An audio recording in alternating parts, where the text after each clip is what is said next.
ကဲကိုယ့်ရဲ့မိတ်ဆွေတွေကိုချစ်ရတဲ့သူတွေကိုကျမ်းမာရေးအထူးကောင်းမွန်ရန်အတွက်ရည်စူးပြီးတော့နောက်ပြီးတော့ TikTok မှာရော Facebook မှာရော Messenger တွေမှာရော comment တွေမှာရောဆရာပရိဒအခမဲ့ပရိဒဆရာလေးနေလင်းအောင်လိပ်စာလေးတွေသွားရမယ်လမ်းကြောင်းလေးတွေခဏခဏလာမေးတာလို့ဒီလိုမျိုးဗီဒီယိုရိုက်ပြီးတင်ရခြင်းဖြစ်ပါတယ်အားလုံးကိုကျမ်းမာစေခြင်းနဲ့စိတ်နဲ့အသင်ပေးခြင်းဖြစ်ပါတယ်အခုအခါဒီမှာဆိုရင်ဆေးရုံဆေးကန်းတွေသွားတဲ့အခါမှာတခါယောဂသွားပြမယ်ဆိုရင်အနည်းဆုံးစသွားတဲ့အခါတွေဆိုရင်5 6သိန်း9သိန်း10သိန်းနီးပါးလောက်ပေါ့နော်ယောဂကြီးတယ်လို့တွေကုန်ပါတယ်အခုဒီလိုနေရာမှာပတ်စံတပြားတစ်ချက်မှမကုန်မနဲ့သွားရတဲ့လမ်းစိတ်ကလေးပဲကုန်ပြီးတော့ယောဂတွေလည်းချက်ချင်းလိုအများသောအဖြစ်အကုန်ပျောက်ခဲ့ကြလို့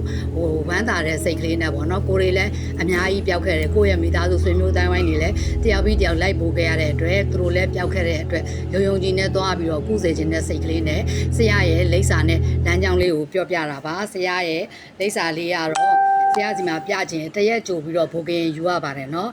ဖုန်းနံပါတ်ကနှလုံးပဲရှိတယ်အဲ့ဖုန်းနံပါတ်နှလုံးကတနိုင်ငံလုံးကအကုန်လုံးကဖုန်းအဆက်မပြတ်လှမ်းပြီးဆက်နေကြတဲ့အတွက်ဖုန်းမအားတဲ့အခါများတယ်ကိုကလည်းအဆက်မပြတ်စိတ်ရှိရှိနဲ့ခေါ်ပေးနိုင်မှာဒီဖုန်းနံပါတ်ကရပါတယ်ကျမတို့လည်းနေရတွေတွားပြရတာပါတွားပြတဲ့အခါမှာအဲ့လိုမျိုးဖုန်းစိတ်ရှိရှိနဲ့လှမ်းပြီးတော့ဘိုကင်တရက်ယူပြီးမှတွားရတာပါအဲ့ဒါဆိုရင်အရန်အဆင်ပြေပါတယ်เนาะ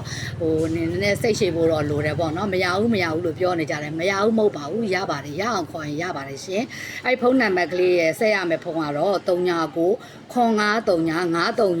514နဲ့39 692 139 333ဒီဖုန်းနှလုံးကိုမနေ့ရှစ်ခွဲရပြီးတော့ညနေ9နာရီအထိစိတ်ရှည်ရှည်နဲ့ဆက်ပေးလို့ရှိရင်ရပါတယ်เนาะအဲဆရာရဲ့လိပ်စာကတော့ရန်ကုန်မြောက်တကုံ42ရပ်ကွက်ကန္နာယုံကျောင်းတိုက်အတွင်းမှာစေကူတာပါစေကူတာပါကန္နာယုံကျောင်းရဲ့အရှိမဓမ္မစေတီကျောင်းရှိပါတယ်ကန္နာယုံကျောင်းကြီးကိုဝင်တဲ့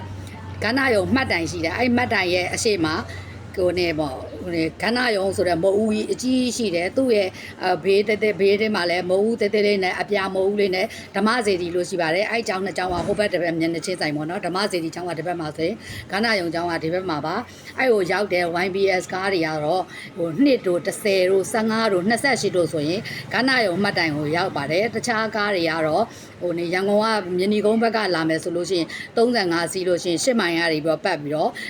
မြောက်ကလာအဝိုင်းကိုဆင်းရတယ်နောက်တစ်ခါကျမတို့ကတော့သမိုင်းလမ်းဆောင်ဘက်ကသွားတဲ့အတွက်16တို့19တို့13ခွန်တို့119တို့ကားတွေကိုစီးပြီးတော့မဲလမှုဖျားကိုကြော်ပြီးတရားလေးလဲကြော်